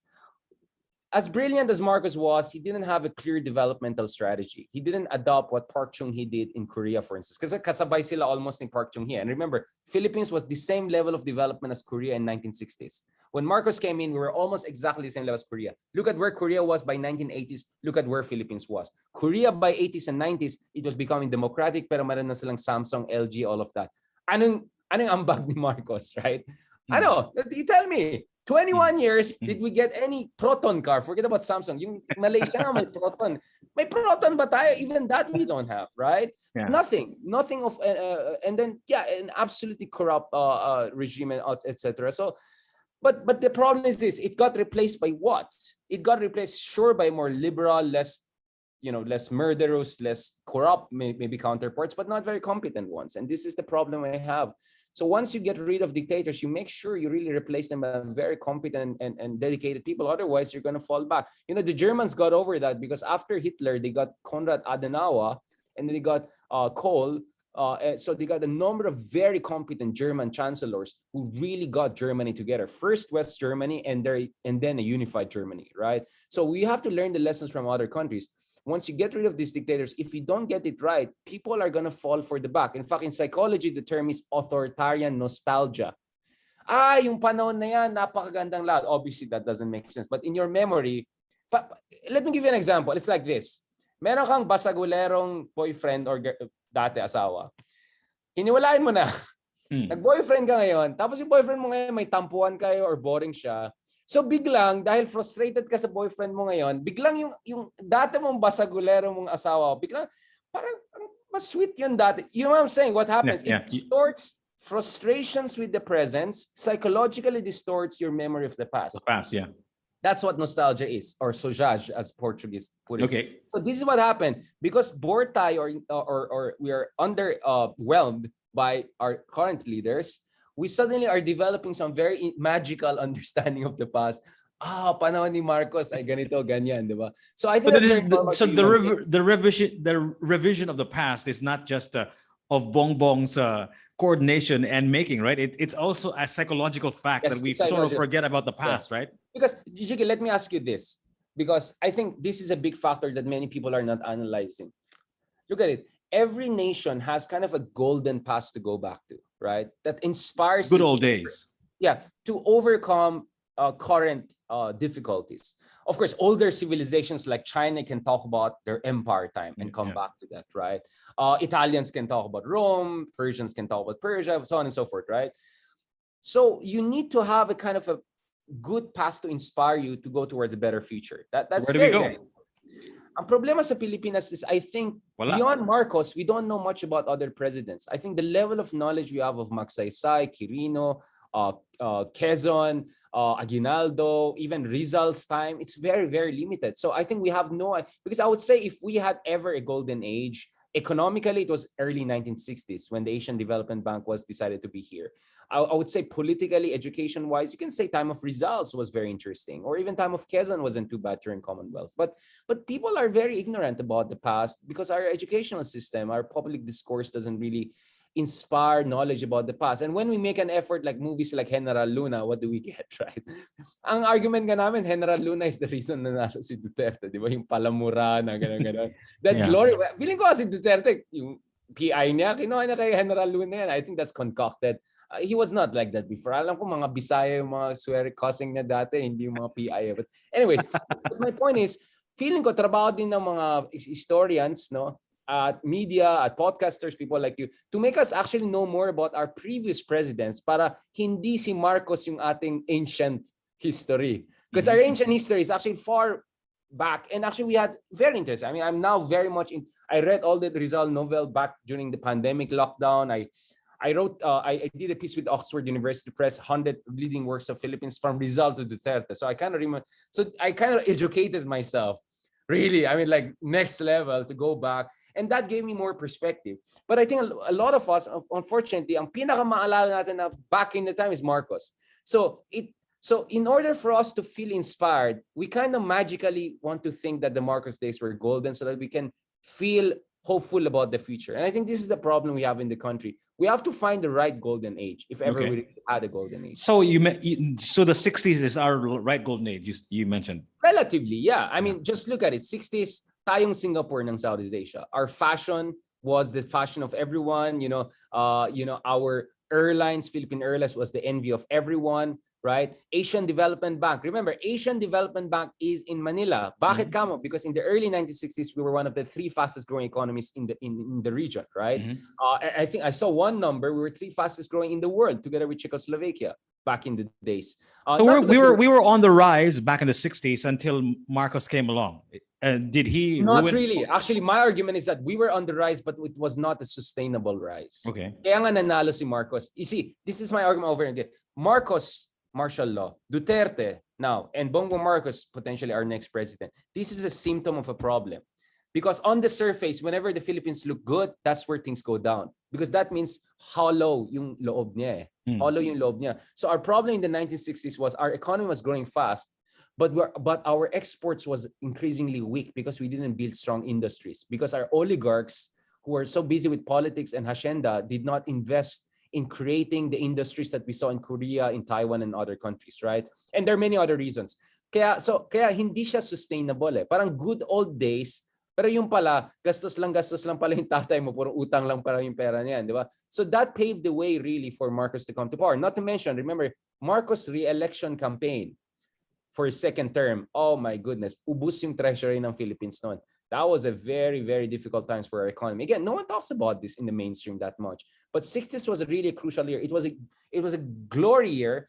Glory years. You mean to say the Marcoses back then, the Ferdinand Marcos spent the money of the government to campaign? Is that what you're trying to say? Accusation was, accusation, whoever is the incumbent, pag re-election time. But he spent a lot, more than usual. Oh, man, that was crazy. Yeah, his re-election campaign was very, very expensive, right? Kaya nga, you can understand why he didn't want to get down from power, right? Like, so, go back to this election 2022, the picture that the other side is painting against the Bongbong Marcos is the picture of the Ferdinand Marcos senior days, right? The martial law and the corruption and all that stuff. Sure. They're painting a very scary picture of what Bongbong Marcos could be. Right. So my question earlier was, should we be scared? Bongbong Marcos is going to be a dictator? No, I don't think so. I think if Bongbong Marcos becomes the president, the first thing he's going to do is he's going to try to make his critics look like a fool, right? He's going to be nice for at least a year or two, right? Try to create an inclusive government. I mean, just look at Bongbong Marcos. He doesn't cuss. He doesn't get mad. He keeps his cool. Look at their communication. He's very charming. He's very nice for people who have met him. He's so tito. You can have a conversation about him. He's very easy to talk to. He definitely doesn't give you the vibes of the next dictator. Absolutely not. And I don't think he's going to be a dictator or anything like that, right? Of course, I can be wrong. But things get complicated because obviously if the Marcoses win, good luck with the ill-gotten wealth issue. If the Marcoses win, good luck with our history, right? Good luck with not whitewashing history, right? And if Marcoses win, automatically the opposition will be up in arms. So there'll be already a kind of a escalation situation. So even if Bongbong doesn't want a kind of a gulo, no? Gusto niya ng peaceful, no? Kasi feeling ko, para kay Bongbong and all, ang priority nila, Imelda going back to the terrace and having her sunset years in Malacanang. This is an emotional issue for the Marcoses. Yeah. They want Imelda's sunset years to be a vindication for them. This is emotional. This is not just power. Kaya nga sabi ko, hindi na makapaghintay si Bongbong until next election. Kaya hindi talaga pwede si Sara ngayon eh. Bongbong would really make sure kasi kung hihintay pa siya ng isa pang 6 years, magsi-70 na almost si Bongbong at we don't know about Imelda unless she has. So this is a love story between the son and the mother, wanting to give The whole family. This is his mother, her sunset years in Malacanang. I think this is her death wish. Yeah, she wants to be back in Malacanang. I think it's going to be really Imelda having her own time there. I think. Wow. I mean, they love their mom. I mean, this is an emotional issue for the Marcos. Okay, so Bongbong Marcos is number one now in the surveys, but historically, I've seen that. I think it was you who deciphered that, or somebody else. I forgot who was. Most of the ones that are number one in surveys early on, actually don't win, right? So will the same formula? Do you think that will also happen in this election? Do you think that they have the hallmarks of being number one in the beginning, and it slowly the lead disappears? Oh, well, nothing is predetermined. Let me be very clear. There are trend lines. So the pendulum tends to swing in certain direction in politics. We have that. Like in US, for instance, during midterms, parating incumbent McClubber, right? So midterms of Trump, he lost many seats. Midterms of Obama, he lost many seats. Same thing would happen in Biden. So there's certain almost laws. Now, I won't say law, but there are almost laws in politics, my pendulum. But how far the pendulum will swing also depends on how good the candidates play their cards. So while the momentum might shift against Bongbong by February or March next year, because he is enjoying early lead, a la Binay or a la Po, right? Or in the past, Mar, when he was running for vice president, tinalo siya ni Binay. No? So generally, early leaders do not do, or Villar in 2010, he was doing very well initially. Well, it doesn't, but if Marcos plays his card well, hindi siya magkakalat, matino siya sa mga debates, and they consolidate the Duterte-Marcos tandem, right? And they already have all the money and resources, they can still pull this off. Maybe not with super decisive lead, but good enough for him to get 30-40% and become the next president. So yes, trend lines will be against him, but I think he can still hold the line if he has some message discipline and get his act together. Because there are other factors we have to keep in mind. Can the opposition unify? Because the opposition is also very divided. Grabe yung hidwaan between the Isko camp and Leni camp, which is kind of like Poe versus Rojas back in the days, right? We don't know what's the game plan of Mar Rojas. And then there are many Filipinos who don't want to go back to liberal politics. So they just don't like Leni, right? So they might not even like Bongbong, but they will vote rather for Bongbong than Leni if Leni's number two, right? And then there's the Isko factor there. Isko wants to be the center. This might work, this might not work. Because Poe did the same thing in 2016. Chizo Escudero did the same thing. Di ba yung purong pa-safe, di ba? Purong love, heal, ganon. Well, it's good to hear, but it doesn't excite people at that much, right? But I would say if the opposition plays their card well, because if you look at the latest elections in the US, in New Jersey and Virginia, again, of course, kind of different context, but I think this applies around the world. Grabe tong pandemic. Many people lost their jobs. Many people suffered a lot. People are sick and tired of lockdowns and everything like that. So there's an anti-incumbency air, right? That's the political zeitgeist. So if the opposition actually plays it smart, they can use the Farmali scandal, they can use the economic crisis, they can use the shutdown of ABS-CBN to really rally the opposition against, because Bongbong Marcos is now the de facto candidate of the administration. So even if he was not part of the administration, he can be attacked as the candidate of the administration. Especially if Sarah becomes his vice president, right? Or even Bongo, for that matter, right? So identified na siya with admin. So in that sense, he is vulnerable to attack. So in fact, Bongbong will be attacked on two fronts. First, for what happened with his father's time, but also more recently, what happened under his allies' time, which is Duterte. And third, my sense is this will be the Isko strategy and also Leni's strategy. Ano ang ginawa mo nung panahon ng pandemya? Because ako bilang mayor ng Manila, gumawa kami ng makeshift hospital. Tumulong kami sa maraming tao. We had thousands of people vaccinated. Leni also did a lot of projects during the pandemic, right? And together with Isko, they even had some vaccination rollout project. Ikaw, Bongbong, anong ginagawa mo nung panahon ng pandemic? May ambag ka ba? So I think that will be the attack against Bongbong Marcos. Like, even if assuming magaling talaga yung tatay mo noon time na yan, even if sabihin natin move on na tayo sa past, no? Let's move forward. Bakit ikaw magpresidente? Ano mga achievement mo? Hindi ka nga nakapag-graduate ng college. Ang dami yung pera and all. You know what I'm saying? Yeah. That could be a strong attack potentially, especially if it comes from Isko, right? Because Isko is not necessarily anti-Marcos. But I feel that if it's Bongbong versus Isko, you know, one of them, Isko has a chance to win, or Bongbong versus Leni. But if it's Leni, Bongbong, and then there's Pacquiao, so it's the opposition is very kalat, like you said, and they're not very well coordinated and all of that stuff. It looks like if they're still as kalat as they are now, I think Panalo, Bongbong will panalo have a si huge. Bongbong. Yeah, panalo. As I said, Bongbong needs 30 to 40%, and then he So lost. do you think they will unify? Do you feel that the Mar Rojas poll Yeah. debacle will not happen again this election? They should make sure that doesn't happen. Kaya mahalaga nga si Leni and Isko, wag sila mag-away na sobrang toxic. Kasi if they burn the bridges, sabihin natin, ito na, March na, Isko is say 30% and Bongbong is 40% and Leni is just 15%. Then Leni supporters have to think twice. Maybe Isko should be our second choice, and maybe because he's the more viable one, we should go behind him. So ang tawag dyan, tactical voting or smart voting. Wala tayong runoff. But you can do tactical voting because all of us, hindi naman isa lang candidate gusto natin. For instance, me, I'm okay at least with 3 candidates, for instance, out of 5. Usually in elections, at least 3 are okay. So I'm not going on just one. If okay, so people can do tactical voting. Or baliktad, let's say Isko just implodes, right? And then Leni goes up. This really becomes Leni versus Marcos. Are there Isko people are going to say, parang hindi ako sure sa But we're all saying that the votes will be transferred to and all that. So that's theoretical, right? But do votes actually transfer? Let's say, for example, if Isko slides down, and then do they vote for Leni and all of that? No, it doesn't work that way. I don't think so. We don't have a precedence for that. So yeah, exactly. Whenever it's going to happen, it's going to be the first time. And the argument will be, ayaw natin na isa pang Marcos, diba?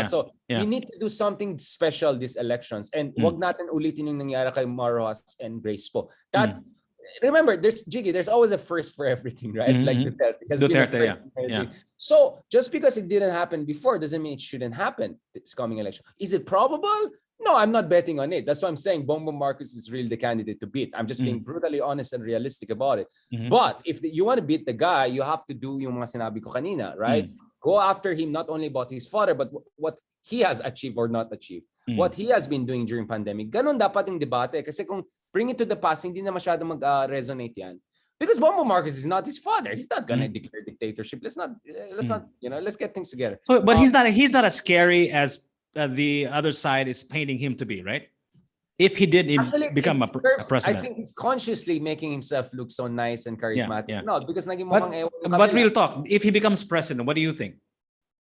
I think there are going to be some pleasant surprises, right? I mean, people are going to be surprised for me saying this, but I think tactically it makes sense for them. It's like, akala niyo maging dictator kami, guess what? We're going to disappoint you. We're going to do some very nice things. We're going to kind of stop the drug war, not much killing. Maybe we'll be a little bit nicer to America, not too openly chummy-chums with China. We'll be nice with China, but not like a la Duterte, I love China. Yeah, they're going to do some of that. And then, we're going to put some of the neutral people or not very hostile, very credible people in our administration. So hindi po lang mga cronies na mga Marcoses. You might see some credible professors, experts, technocrats in the cabinet. They're going to do that. Knowing them, they're going to do that. They're smart enough to do that. So they're going to try to make their critics look like a fool for the first year or two. Let's see, at least they'll try to do that. And then tell me about the 4 years. And I don't think they will super support Duterte if ICC moves forward. They'll kind of say some stuff, but they will kind of like go. So be ready for pleasant surprises because that's how you beat your enemies, right? You act in ways they never expected you to do. So I knowing Marcos is being smart, not brilliant, but smart. I think that's what they're gonna do. They're gonna say, "Oh, dictator, tignan natin," and they will be super nice to everyone and they're very charming. Bongbong Marcos is very charming guy. Okay. Leni, of course, is in the Liberal Party. And I hear you say the word liberal all the time.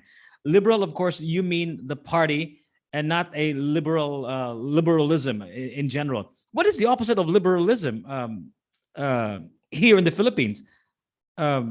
Right. From a ideological perspective, because we don't have that. We don't have the left and the right. We don't have the conservatives and the liberals. It's in the United States, like we talked about earlier. It's very clear. They have the liberals and the conservatives. Here, wala tayo. It's liberal, the Liberal Party, but I don't think they're really liberal in what sense are they liberal? Yeah, I mean, first of all, the term liberalism itself is contested, right? So there's a British version of liberalism, which means more libertarian, meaning dapat hindi makialam yung gobyerno sa ekonomiya, dapat hayaan yung tao, hayaan yung business. So may hands-off government.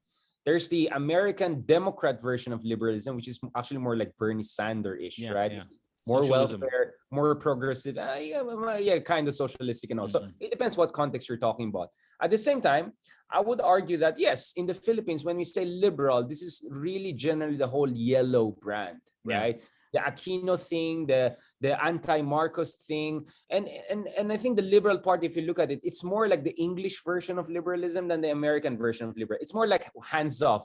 Hayaan mo yung business and government, market confidence to go forward. It doesn't believe in an activist interventionist government a la Bernie Sanders, etc. It's not. It's a very feeble. It's a very kind of a soft liberalism. Okay, let's compare again the United States and the Philippines for a moment. When you say conservative, it means religious, right? In the United States, and I think also here in the Philippines, we have a lot of we're a Christian country, so we have a lot of Christians who, and could be politically, if there were in the United States, that'd be very conservative as well. The line in the sand in the United States is really pro-life, right? Abortion; those are the sort of like the keystone issues. So if you're pro-life, if you're anti-abortion, you're a conservative.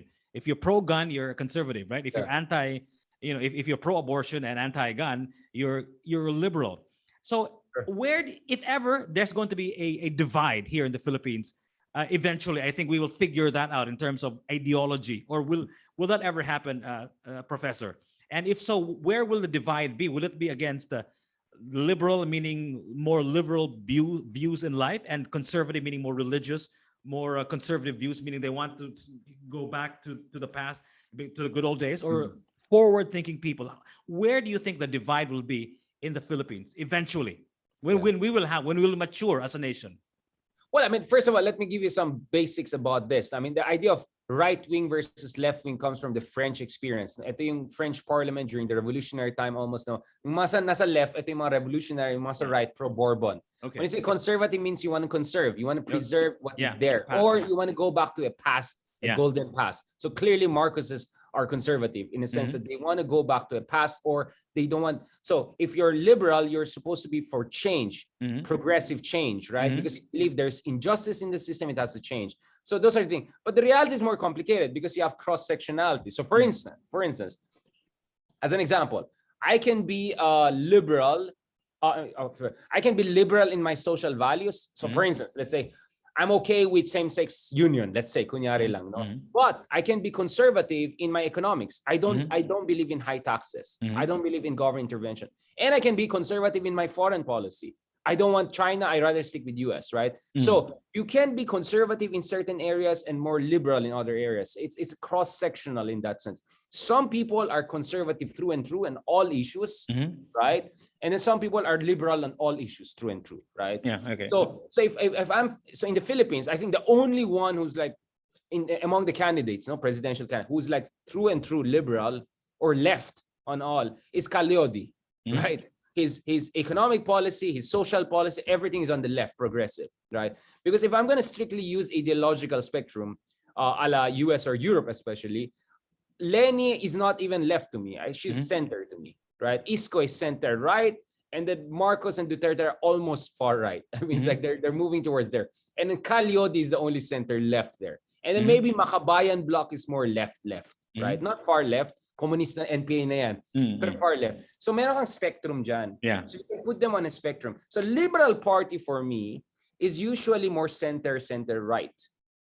Leni is a bit more progressive than Liberal Party itself because of the Robredo background, her policy and all. So she moved it a little bit more to the left. But if you look at the whole team of Leni, not only Leni herself, her Senate slate, my Binay ka, my Dick Gordon ka and all, I don't see it as left progressive. I see more as a center kind of a coalition. Isko is more center-right, right? He's quite conservative in a lot of issues. So eventually, Professor, when we mature as a nation, where do you think the divide will be? Will it be similar to the United States or Europe, or how will we group together as a people? I'm not sure US is like a good model. I mean, I'm very worried about where US is going. Where will the divide? Where do you think it'll be? How will it look like maybe 10, 20 years from now when we have matured as a country? I mean, I don't look at Europe. I look at countries like Brazil, for instance. Those countries, I think, will be more like those countries, right? If you look at Brazil, very messy din yung politics nila, etc. But they have a relatively more defined ideological, fault lines than here in the Philippines. Kasi here, halos lahat ng candidates, wala.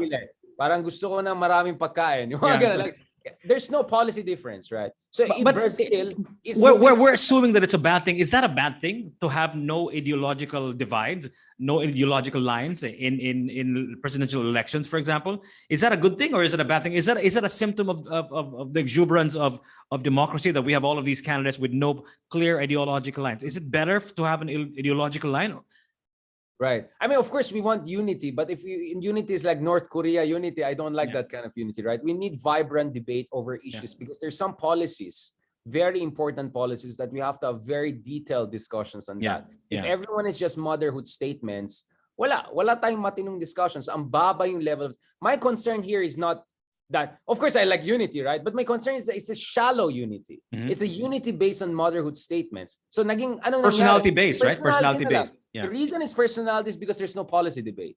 Once you make it about policy, it's much more interesting to me. So it is a clear sign of the maturity of a nation if yung debate nila is ideological, not personality based, right? Well, it's not like personality doesn't matter. Of course, you want a president na hindi boring, inspiring, and all. I'm saying it has to be both. So I don't also believe in this leftist argument that it has to be ideology and policy. That's not how it works in the real world. People have emotions, people have trust issues, people want to be inspired, may emotional aspects. So a leader has to be charismatic, given yan, but it has to be more than just that. It has to be what policies they stand for. Kaya in presidential debates, gusto makita talagang i-debatehan natin. And there are many issues we don't debate. Climate change, for instance. Ano ba dapat ang policies ng Philippines sa adaptations, right? Sa mitigation, for instance, right? Or ano yung gawin natin sa West Philippine Sea? Nakita natin yung debate nangyari last time. Mag-jet ski na lang ako, then the debate is over. The guy is just a joker, right? So, yan ang problema. Napakababa yung level because the issue in West Philippines and China is a very complicated issue, right? We can have a very interesting discussion. Like, yes, we don't want war, but ayaw rin natin maging province of China, right? So in the middle, there's a 50 shades of gray we can debate. Let's debate the 50 shades of gray, right? That's what I want to see. And that's what we're not saying because it's personality. Ikaw tuta ng China, ikaw tuta ng Amerika, ikaw mahina, ikaw malakas. Wala. If ganun lang yung level, then what you have is motherhood statements. It's not a real discussion. And hindi mo rin makikita kung sino matino at hindi. Kaya it's very easy for you to BS your way because if it's just motherhood statements, anyone can memorize it. But if it's detailed policy discussion, doon mo makita sino yung school bokol, di ba?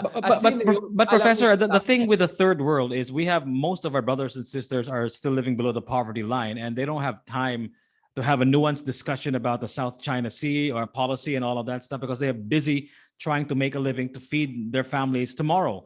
So how can we get to that unless, of course, the middle class expands dramatically? I don't agree with that perspective. I mean, look at Vietnam, even lower per capita income than the Philippines, but they have passionate debates and discussions about their foreign policy in their country. They deeply love their country. They discuss about many issues. Of course, they're communist countries, etc. But you know what I'm saying? Like having low levels of income is not necessarily an excuse for us not to have proper discussions. Remember, the US was at our level of development 67 years ago. But was there debate like us? Not necessarily. So our per capita income is around $3,000 to $4,000. We're actually almost an upper middle income country. So wala tayong excuse. Hindi tayo sub-Saharan African country, right? Let's not forget that. We are an upper middle income country with 20-25 million middle class people. We deserve it. We deserve to have not naman yung super technical debate, but sana naman yung certain level. Certain level naman yung matinong. Hindi yung mga jet ski lang, yung mga ganon. You know what I'm saying? We deserve more than a jet ski debate. That's what I'm saying. So this is what I'm saying. Yes, we're not Scandinavia. You're not going to get a technical debate right. Yes, we're not. But just because we cannot get Tesla doesn't mean we have to settle for this. We can settle for Prius, right? Mid-level lang. Mid-level lang, kayang-kaya natin yan. I definitely believe in that. And I'll tell you this. So there were times, for instance, in the past especially, like I would be recognized by just random people. Like it could be a janitor, a driver, etc. And they'll say, Prof, dahil sa'yo na-gets ko yung on-clause, yung debate. Simple lang pala siya eh. Why? Because I simplified it. If you simplify the issue to its essence, every Filipino can relate. Actually, average Filipinos care about their country. They're angry about what's happening in West Philippine Sea. We relate dun sa mga mangingista natin na pinapatay, na kinakawawa. We care about these things. So I think let's not underestimate the Filipino people. And as I said, meron 20-25 million middle-class Filipinos who are literate, who are on internet. Diyos ko naman, di ba? Sana naman hindi lang jet ski yung level of debate natin or hindi yung personality politics lang. So I think we have to level it up a little bit. Not too much, but just level it up slowly and slowly para every 6 years, gumaganda at gumaganda. Para yung next presidents natin ay gumagaling at gumagaling. We have to move at some point. Hindi pwedeng ano. But absolutely, I also agree with you. If the economy also improves, it provides more opportunities for people, especially on the vote buying issue. I mean, this is where because on the vote buying, I agree with you. The proliferation of vote buying is a reflection of endemic poverty. Absolutely. So my sense is that enforcement, of course, is something we have to do something about. I mean, one proposal by a good friend of si Mark Gambo, we do podcast together, was like, why not, kung binigyan ka ng pera, sumbong mo dun sa kalaban niya, tapos yung kalaban niya pupunta sa COMELEC, like something like that, right? Yeah. I mean, maybe you can do something like that, and rather than get yourself into trouble, right? Let them fight it out. But for me, as we lift the levels of development, hopefully fewer and fewer people are willing to sell their vote, which is really your dignity in many ways, right? You could say political dignity, for 1,000 pesos or 5,000 pesos. Like anyone offers me tens of thousands, I'm not gonna sell my vote kasi mayabang ako, middle class ako, di ba? But that is because I reach a certain level. So I agree with you on the issue of vote buying. I believe economics is a very big factor. But on the issue of yung antas ng diskusyon, I don't think that just because we're not a rich country, ay dapat puro mga bola jet ski lang level of discussion natin. That's an insult to our democracy or to ourselves. I think the Filipino people is much smarter and much deeper and much more engaging than some of the people try to argue. If you look at Duterte and some of our previous presidents, of course, you mentioned that being charismatic is really, really crucial, right? And I think one of the things that's also crucial is relatability. And when Duterte gets angry and he says the PI word and all of that stuff, that is pretty relatable. He's like an uncle that you have, gives you really, sage advice about the ways of the world. I mean, it was nice. I know, but what I'm saying is, over time, people got tired of it, right? Yeah. So we're just waiting for the next relatable guy to run for office, and who among the candidates that we have are relatable? Maybe Manny Pacquiao is the most relatable of them all because he did live a poor life, or maybe Isko, right? For me, people elected Ramos, not the most relatable guy. People elected many senators, even Marros was top in the Senate, not necessarily the most related. So I think it's not true na relatable means na you act in a certain way na, you know what I'm saying? Yeah. For me, I think what people like more is authentic. Authentic ka. I think that was the strength of Duterte. And the weakness of Mar Rojas, right? Yeah. So I think authenticity is the issue here, not relatability per se in that sense that you're saying. Kasi kahit naman burgis ka, pero kung totoo kang burgis in a sense that you're a good-hearted person, you want to help people are still gonna appreciate you. I mean, people like the Ayalas and Lopezes in one way or another, right? Even if they're like unrelatable in level of rich, right? But people have this kind of respect also for rich people. I mean, let's be honest. Filipinos, we like rich people. Yeah, exactly. Instagram and all. I think Bongbong Marcos is one of the classic examples. They like rich people. Bongbong Marcos is relatable. Oxford dropout. I mean, I'm sorry. No, definitely not. I don't relate with that guy, right? So my point is, I think authenticity is the issue here. So the problem with Marros was because he wanted to beat Binay, he was forcing it. Na medyo malapopulist, and it came off as a sham. And in the process, both of them went down and Duterte came up, right? And pull for him. So I think authenticity is an issue. People are not looking like for mukhang basagulero or mukhang tambay sa kanto or like and look at it. Pacquiao comes really from poorest of poor background. That doesn't necessarily make him more competent in that. He didn't even mean in Gensan. I remember I was in Gensan back in the days nung tumakong first-time congressman si Pacquiao. Hindi siya nanalo. Di ba yung nakatalo sa kanila yung, I think Harvard graduate yung congressman doon. See, people also know merit. They won't just vote for it dahil paras kayo ng pinanggalingan, di ba? People also want to see how you inspire them. So in Isko's case, I would say he's an inspiring case because even though galing siya sa Tondo, etc., he still tried to improve himself, right? He took executive courses in Harvard, in Oxford, etc. Nakikita mo yung effort niya. At the same time, hindi siya pretentious. Aminado siya, baloktot pa rin yung grammar niya. Minsan, hindi pa rin nandun. You can tell, That's authentic. That's good. That's what I'm saying, actually. So if my argument is that Bongbong Marcos is the candidate to beat, I think Isko has the greatest potential of all candidates because he's the least polarizing, right? There are many Marcos people whose second choice is Isko. There are many Leni people whose second choice is Isko. Because parang masisikmura mo siya. Parang ganun, di ba? Because he's not a very polarizing guy. Wala naman siyang scandal or anything like that of any, and he doesn't represent a political dynasty, etc. So I think the challenge though for Isko is not to just be the second choice, how to become the first choice. Because I think as a second choice is very strong. But his challenge is how to be exciting enough to be first choice. Diyan mahihirapan talaga sila, Lito. And diyan mahalaga yung Visayas vote, right? Because I think mahihirapan talaga si Isko sa Mindanao. I think he's almost locked. So do you think this will be a two-cornered fight and Leni will be a distant third? Or do you think Leni will have a chance to still overtake Isko and Bongbong?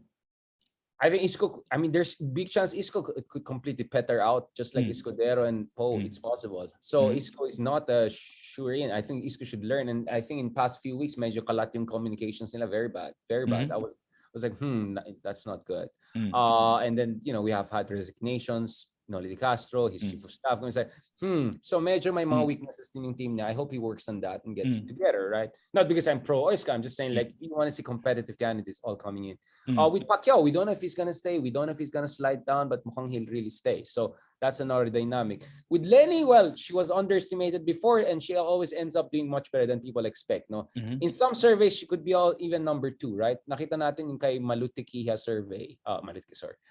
The Publico survey, I think she was number 2, right? Online, you see that Leni is the second most preferred, right? Bongbong gets a lot of support. We don't know how much of that is, I know, but Leni also gets a lot of support online. So I think in terms of most exciting candidates, Leni and Isko, parang ganito eh. Parang Batman Joker yan eh. You know what I'm saying? Like who's Batman, who's Joker? We can debate that, right? But of course, you know where I stand. But they feed off on each other, right? Tignan mo yung VP race ng 2016, no? Sorry, I'm almost low, but so I hope we can finish it there. Yeah. In 2016, 1% lang si Leni, di ba? Then Bongbong was like number 2 and 3. Sabay sila umakyat kasi when they fight, they make it about themselves. Naka-crowd out yung iba. I think that's a strategy of Leni these elections again. Make it between him, her, and Marcos's, crowd out the rest. And yan ang gusto, ayaw nila Isko and Pacquiao. So let's see ano naman maging strategy nila, yung dalawa na yan, to get into conversation. And then of course we have Lacson, Calodi, and all. Yeah. So your battery is going low. So I think I have to ask you this question. You know, the way we have conversations, the way we have debates, the way we have posts online, they're very divisive, they're very crude, and they're very, to be honest with you, not very smart. So maybe I can ask you for a message. What do you tell our brothers and sisters who are watching this podcast right now, this video, perhaps on YouTube or listening to it on Spotify? What do you have to say to them? What do you have to say to them, Professor? How can we have better conversations, especially about the big issues, especially about politics? What is your message to all of us? Yeah, I mean, ganito lang, you have to differentiate, no? There are some people who are just there to hate, right? So we cannot do anything about them. So just ignore them or block them. There are some people who are just paid to hate you. So you deal with them accordingly. But there's some people there who just do not understand you or do not appreciate issues. You engage them. So you have to have a differentiated approach. So one thing I do is, I mean, some of my posts get like 1,000 comments, right? And I randomly go through it. Some of them actually, I can see they genuinely do not understand the issue that well or misinterpret you or don't know you. So when you engage them respectfully or humorously, biglang they become your secret fans, right? And then later I see dun sa PM nag-message, "Oy Prof, actually gusto ko yung hindi ako agree sa gusto ko si ganito, pero actually tama rin yung point mo." See, if you show respect, but you have to know which is which. And then there are some who are just trolls there. I mean, they're really paid to just troll. Block them, get rid of them. And then there are other people, right, who are just haters, right? They just hate you for whatever reason. Don't you then treat them accordingly. But don't treat all of them as negative, because some of them you have to convince them, or you have to argue with them, or even if you don't convince them, it's okay. At least you understand the other perspective. One reason why I can confidently talk about the thinking of all candidates is because I'm in constant conversation, not only with the candidates and their team, but with their supporters. So I'm very familiar with the BBM supporter thinking, with the Isko thinking, with the Pacquiao thinking, with the Leni thinking, because I'm willing to engage with them. But if you just block anyone who doesn't agree with you, you're not going to have that empathy. At least cognitive empathy, but hopefully even emotional empathy. Because at the end of the day, we're all in the same boat.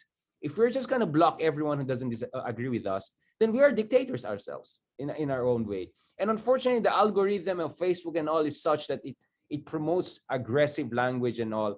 So my point is that medyo pakapala ng mukha, di ba? I mean, back in the days, of course, I get hurt. Like, like, sino ka ba to attack me like that? Have you any idea about my credentials and all? Like, I'm the first guy who wrote for New York. And after a while, I said, you know what? Who cares? Right? My credentials are my credentials. They're there. People who know it, people who matter, appreciate it. So I shouldn't be affected by this.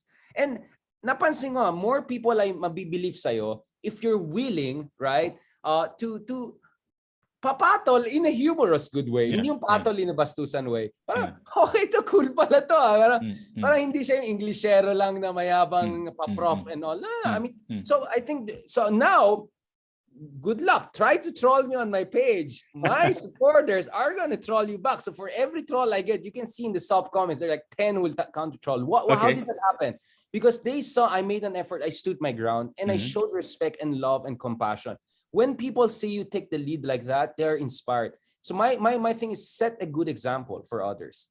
And kung mainit talaga ulo mo, well, I learned to do CrossFit and yoga and all of that. So sometimes talagang init ng ulo ko, I just quit, no? And by the way, I don't install the apps on my phone because those apps are there to make you addict. Don't install them. You mean like Facebook and all that stuff? Go through Safari and Google or desktop. Yeah, because if you do that, you'll be addicted, right? So careful. And then lastly, it's platform to platform. Each platform have their pros and cons. I'm yet to get into TikTok, but I have to find a way to do TikTok without losing self-respect.